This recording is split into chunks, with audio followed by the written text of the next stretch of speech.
અને હવે નજર કરીએ સમાચારો પર તો ભરૂચના નર્મદાના સાંસદ મનસુખ વસાવા કે જેઓ અકળાયા છે સેવા સેતુ કાર્યક્રમની અંદર ટીડીઓ મામલતદાર તમામ લોકોની ઉપસ્થિતિ ન રહેતા તેઓ અકળાયા હતા અને જાહેર મંચ પરથી તેમણે પોતાનો આક્રોશ વ્યક્ત કર્યો હતો। તેમણે કહ્યું હતું કે આદિવાસી વિસ્તાર છે એટલે અહીંયા કામ નહીં કરવાના।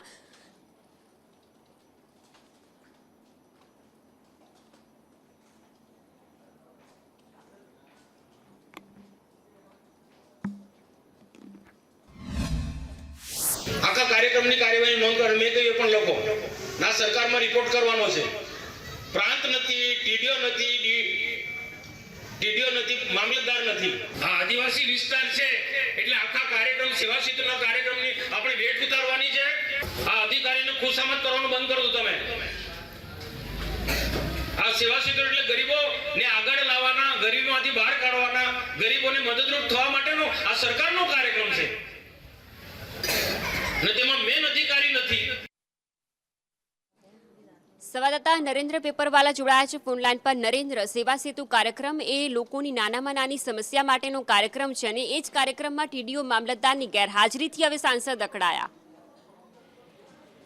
ભરૂચ જિલ્લાના નેત્રંગનો જે સેવા સેતુનો કાર્યક્રમ હતો ત્યારે આ સેવા સેતુ કાર્યક્રમની અંદર તાલુકાના જે ઉચ્ચ અધિકારી કહેવાય ટીડીઓ, મામલતદાર અને પ્રાંત એ ત્રણ અધિકારીઓ ઉપસ્થિત રહ્યા ન હતા, જેના કારણે સાંસદ અકળાયા હતા અને સાંસદે પોતાના સંબોધનમાં કહી દીધું કે જે લોકો અહીંયા સરકારની જે નોંધ લેવા આવ્યા છે કે જે કાર્યક્રમની નોંધ લે છે તેઓ આ નોંધ પણ મારી નોંધે કે ભાઈ અધિકારીઓને ઉપસ્થિત રહી અને તેમને જણાવ્યું હતું કે અધિકારીઓની જે ગેરહાજરી છે તેને લઈને તેઓ રાજ્ય સરકારમાં પણ રજૂઆત કરશે।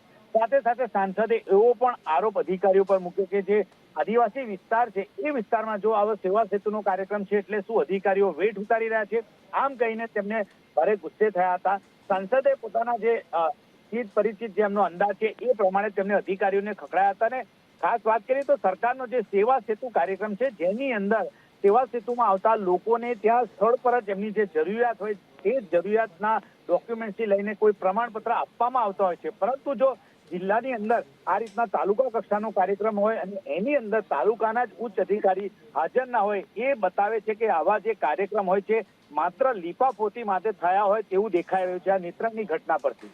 જી બિલકુલ, જી આભાર તમામ વિગતો બદલ।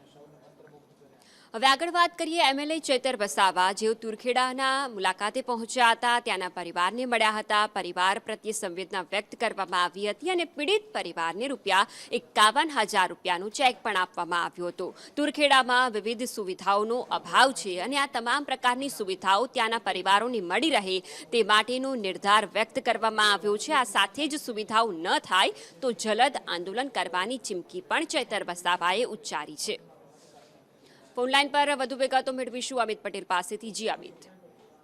ચોક્કસ ફાલ્ગુની, હું જણાવી દઉં કે છોટાઉદેપુર જિલ્લાના તુરખેડાની જે ઘટના છે 1 ઓક્ટોબરની જે પ્રસૂતા મહિલા રસ્તામાં જ પ્રસૂતિ થઈ જતા બાળકીને જન્મ આપી મોતને ભેટી હતી, આ ઘટનાની હાઈકોર્ટે સુઓ મોટો લીધી હતી, પરંતુ વહીવટી તંત્ર તરફથી કોઈ ધ્યાન ન આપવામાં આવ્યું છે અને જેને કારણે આ ઘટના ઘટી હોવાનું ચેતર વસાવાએ ખુલ્લો આક્ષેપ કર્યો છે અને બાંધકામ વિભાગ અને આરોગ્ય વિભાગના અધિકારીઓની બેદરકારીના કારણે આ ઘટના ઘટી હોવાનો આજે આક્ષેપ કર્યો છે। ચેતર વસાવા આજે જે પીડિત પરિવાર છે પીડિત પરિવારની મુલાકાતે આવ્યા હતા અને તેમને મળી અને સાંત્વના પાઠવી હતી અને ₹51,000નો ચેક પણ આપ્યો હતો। ત્યારે આગામી દિવસોની અંદર જો સરકાર દ્વારા તુરખેડા ગામની અંદર જરૂરી સુવિધાઓ છે તે નહીં આપવામાં આવે તો જલદ આંદોલન કરવાની પણ ચીમકી ઉચ્ચારી છે। જી બિલકુલ, આભાર તમામ વિગતો બદલ। હવે આગળ વાત કરીએ, દિવાળી નજીક આવી રહી છે, તમામ લોકોમાં ગિફ્ટ ભેટની લઈને આશાઓ હોય છે। આ તમામની વચ્ચે સરકારી કર્મચારીઓ જેમને દિવાળીની ભેટ મળી શકે છે, પ્રવક્તા મંત્રી ઋષિકેશ પટેલે આ મામલે નિવેદન આપ્યું છે। તેમણે કહ્યું છે કે પેન્શન યોજના સહિતના જે પ્રશ્નો છે તેને લઈને વિચારણા કરવામાં આવશે અને ટૂંક સમયમાં તેને લઈને કોઈ જાહેરાત પણ કરવામાં આવી શકે છે, એટલે કે દિવાળી પહેલા સરકારી કર્મચારીઓને ભેટ મળી શકે છે અને આવનારા સમયમાં આ ભેટને લઈને ઉત્સાહ પણ જોવા પડી શકે। કર્મચારી મહામંડળ અને એની સાથે સંલગ્ન તમામ મંડળોના હોદ્દેદારો સાથે આજે ખૂબ જ સકારાત્મક વાતાવરણમાં આજે ચર્ચાઓ થઈ છે। સકારાત્મક ચર્ચાઓના અંતે આવતીકાલે કેબિનેટમાં એ વાતોની એમની જે પોઝિટિવ વાતો બધી સ્વીકારાઈ છે અને એ કેબિનેટની મંજૂરી લીધા પછી આદરણીય મુખ્યમંત્રી શ્રી ભૂપેન્દ્રભાઈની મંજૂરી મળ્યા પછી આવતીકાલે તમામ બાબતોની જાહેરાત પણ થશે અને એનો પરિપત્ર પણ થશે. જ્યારે વડાપ્રધાન નરેન્દ્ર મોદી ગુજરાતની મુલાકાતે આવે છે ત્યારે અનેક ખાતમુહૂર્ત લોકાર્પણ કરવામાં આવે છે. જાહેર જનતાની અનેક ભેટ સોગાતો ખાતમુહૂર્ત અને લોકાર્પણ થકી મળતી હોય છે. ત્યારે ફરી એક વખત વડાપ્રધાન નરેન્દ્ર મોદી ગુજરાતની મુલાકાતે આવનાર છે. 31 ઓક્ટોબરે તેઓ ગુજરાતની મુલાકાતે આવી શકે છે, જેને લઈને તૈયારીઓ પણ જોવા મળી રહી છે. વડાપ્રધાનની આ ગુજરાતની મુલાકાત જે ફરી એક વખત અનેક પ્રકારે માનવામાં આવી રહી છે, કારણ કે ખાતમુહૂર્ત અને લોકાર્પણ પ્રસંગે હવે ક્યાંક જોવા મળી રહ્યું છે કે વડાપ્રધાનની આ મુલાકાત મહત્વની રહેશે. મનપા કમિશનર સહિત ઉચ્ચ અધિકારીઓ સાથે બેઠક યોજવામાં આવી હતી. એરક્રાફ્ટ કોમ્પ્લેક્સનું બાંધકામ હવે પૂર્ણતાને આરે છે, એટલે લાગી રહ્યું છે કે તેનું લોકાર્પણ વડાપ્રધાનના હસ્તે કરવામાં આવી શકે છે. વડાપ્રધાનનો મહત્વાકાંક્ષી પ્રોજેક્ટ આ ગણાય છે, ત્યારે વડાપ્રધાનની ફરી એક વખતની ગુજરાતની મુલાકાત જોવા મળી રહી છે.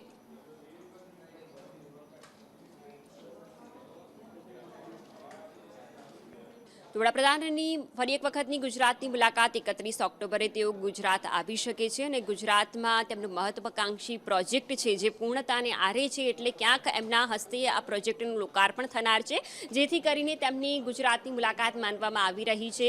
પીએમની મુલાકાતને લઈને બેઠકોનો દોર પણ શરૂ થઈ ચૂક્યો છે. પ્રિન્સિપલ સેક્રેટરી અશ્વિની કુમારે વડોદરાની અંદર બેઠક યોજી. મનપા કમિશનર સહિત ઉચ્ચ અધિકારીઓ આ બેઠકની અંદર હાજર રહ્યા હતા અને બેઠકની અંદર અનેક મુદ્દે ચર્ચા કરવામાં આવી. ખાસ કરીને એરક્રાફ્ટ કોમ્પ્લેક્સનું જે કામગીરી છે તે પૂર્ણતાને આરે છે અને વડાપ્રધાનનો મહત્વાકાંક્ષી પ્રોજેક્ટ આ ગણવામાં આવે છે, એટલે ટૂંક સમયમાં કામગીરી પૂર્ણ થતાં તેનું લોકાર્પણ કરવામાં આવશે. વધુ વિગતો સંવાદદાતા હિરેન પાસેથી મેળવીશું.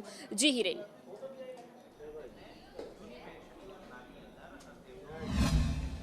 ચાલુ મહિનાના અંતે એટલે કે 30 અથવા તો 31 ઓક્ટોબરની આસપાસ પ્રધાનમંત્રી નરેન્દ્ર મોદી આ વડોદરા ખાતે જાય તેવી શક્યતાઓ દેખાઈ રહી છે.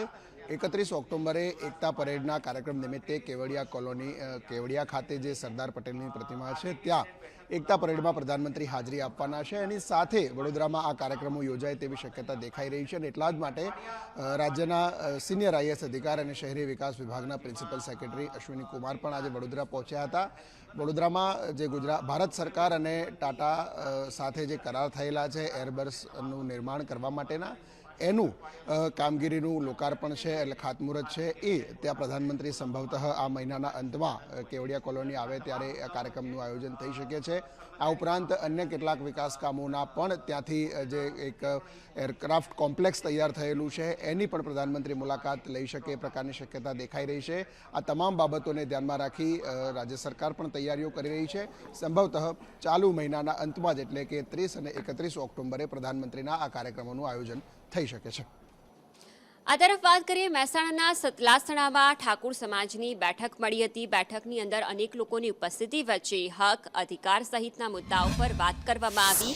આ સિવાય અનામતને લઈને પણ બેઠકની અંદર વાતચીત કરવામાં આવી. અનામતની અંદર સમાજની અંદર વર્ગીકૃત કરીને તમામ લોકો જે સમાજના છે તેઓનો સરવાળો કરવામાં આવે અને ત્યારબાદ આરક્ષણ એટલે કે અનામત આપવામાં આવે તેને લઈને પણ ચર્ચા કરવામાં આવી.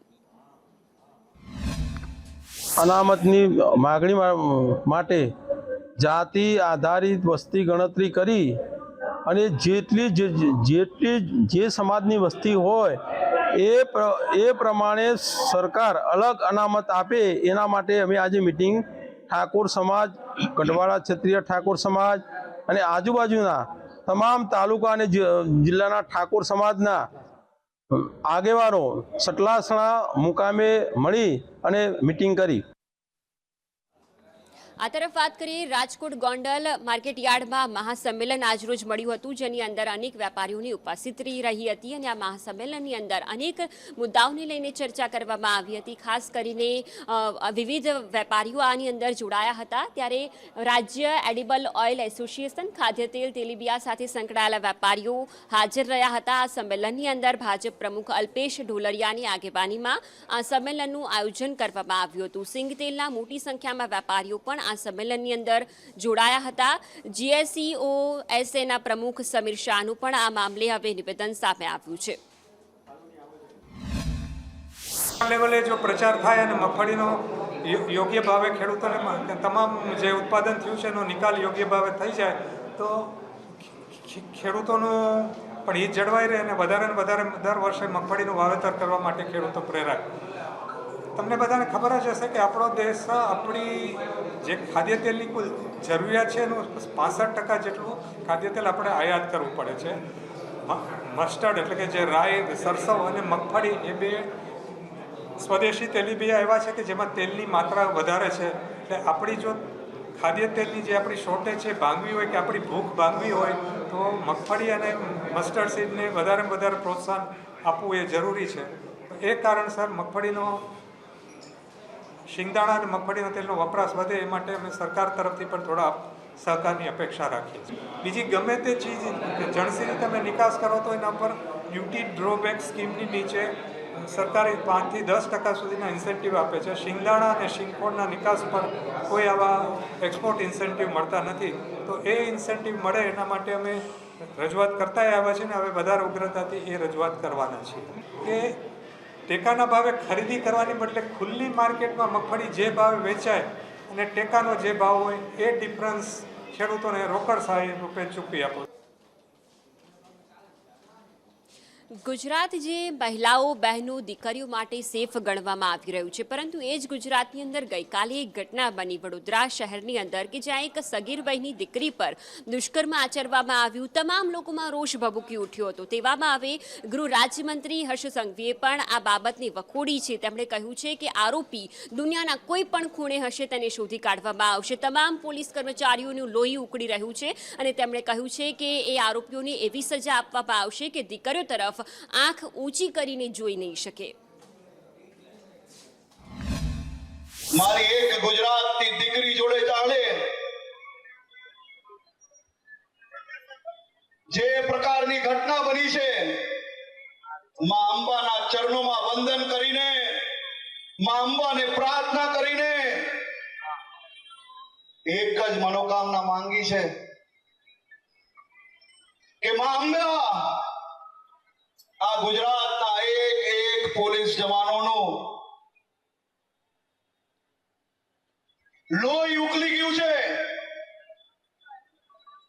આ દરિંદો દુનિયાના કોઈ બી ખૂણે જઈને છુપાય, પણ આ ગુજરાત પોલીસની મહેનત પર માં અંબા શક્તિ આપજે, આશીર્વાદ આપજે અને વહેલાથી વહેલા મારી ગુજરાતની દીકરી પર જે પ્રકારની ઘટના થઈ છે એને પકડવા માટે કંઈક ને કંઈક શક્તિ આપજે.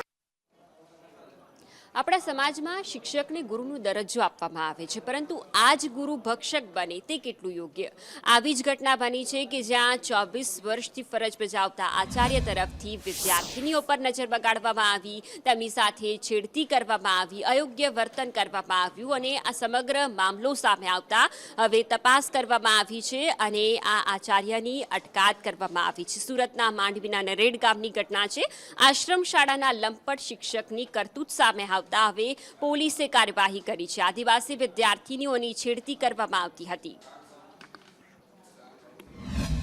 એક અમારી આદિવાસી બાળકી સાથે અહીંયાનો નરાધામ નીચ આચાર્ય યોગેશ પટેલ એ અમારી દીકરીને છેડતી કરેલી, એને ચેનચારા એની હાથે કરેલા કે અમારી આદિવાસી સમાજની દીકરી હાથે ક્યાં સુધી આવા અત્યાચારો થશે?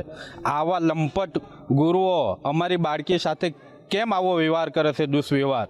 આવાઓને કોઈ કાયદો વ્યવસ્થાની કોઈ ભાન નથી.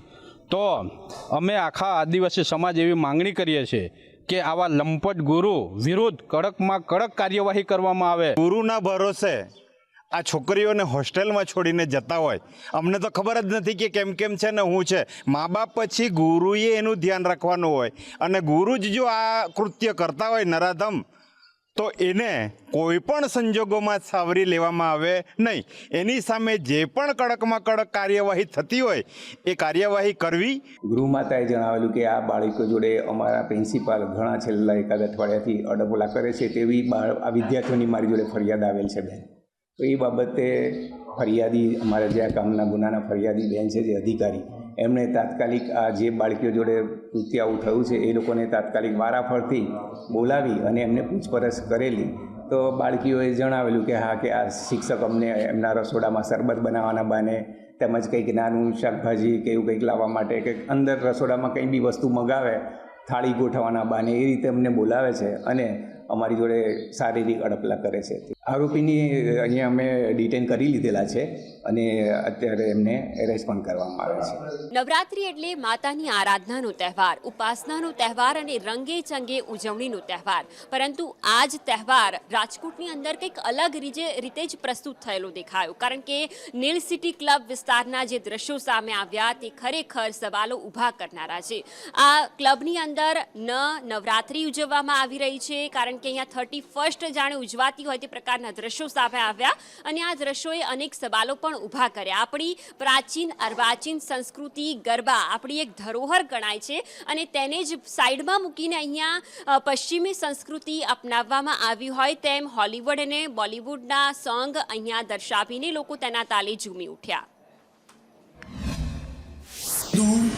સંસ્કૃતિ, આપણી પરંપરા અને નવરાત્રિનું મહત્વ. નવરાત્રિ ઉત્સવ એ માતાજીની આરાધનાનો ઉત્સવ છે. ભલે પ્રાચીન ગરબીઓની આજના સમયમાં અર્વાચીનો થાય, મોટી સંખ્યામાં યુવાનો ત્યાં આગળ આવે ને બધા રાસ લે. નાચવું અને રાસ લેવું એ બેમાં ફેર છે. 31st જે ઉજવણી થાય છે નાચવાની ઉજવણી થાય છે. અહીંયા એ આપણે માની આરાધનાની સાથે રાસ લઈએ છીએ. ત્યારે જે ગઈકાલે શકીરાના ડાન્સ અને આ પ્રકારનું જે પ્રકારે એક આયોજકે કર્યું છે એને હું સખત શબ્દમાં વખોડું છું. તો આ ઘટનાને સાધુ સંતો સહિત તમામ લોકો તરફથી વખોડવામાં આવી છે. દ્રશ્યો સામે આવતા જ તમામ લોકોમાં એક રોષ પણ જોવા મળ્યો છે.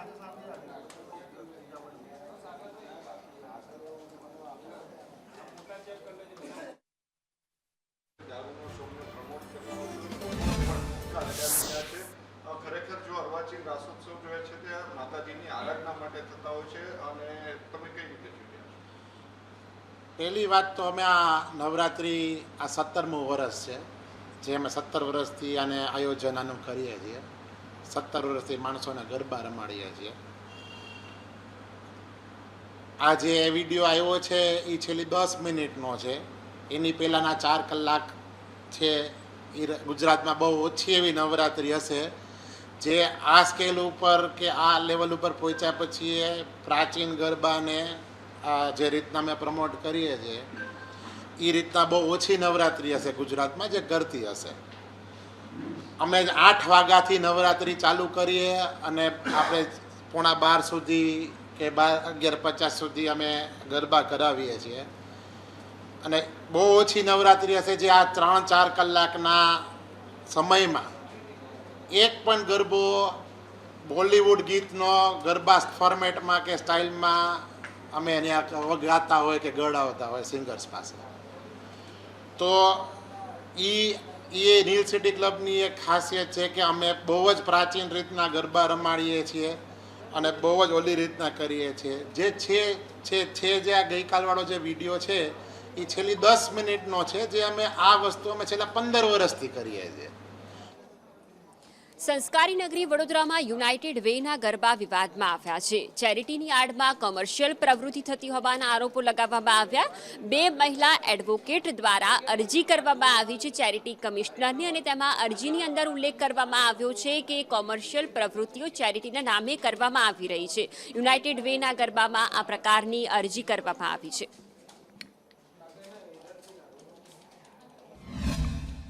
એ બી યુનાઇટેડ વે ઓફ બરોડાના નામ પર કરી રહ્યા છે, જ્યારે ફંડ અમે જે કરીએ છીએ એ યુનાઇટેડ બરોડા ફાઉન્ડેશનમાં જઈ રહ્યું છે. જ્યારે એ લિંક પર ક્લિક કરો તો પૈસા અમારા એ ફાઉન્ડેશનમાં જઈ રહ્યા છે. કહેશો જે પ્રમાણે ચેરિટી કમિશનરમાં આપે ફરિયાદ કરી છે, લાગે છે તમને કંઈક નિરાકરણ આવશે, કંઈક તમને યોગ્ય જવાબ મળશે? આશા તો રાખીએ છીએ કે કંઈક સારું નિરાકરણ આવે. અમારી તો લડત ચાલુ જ છે અને તારીખ હજુ એક 9 તારીખ છે અને બીજી 25 તારીખ છે, એટલે જોઈએ ત્યારે શું અપડેટ આવે. હિરેન મોદી, સંદેશ ન્યૂઝ, વડોદરા.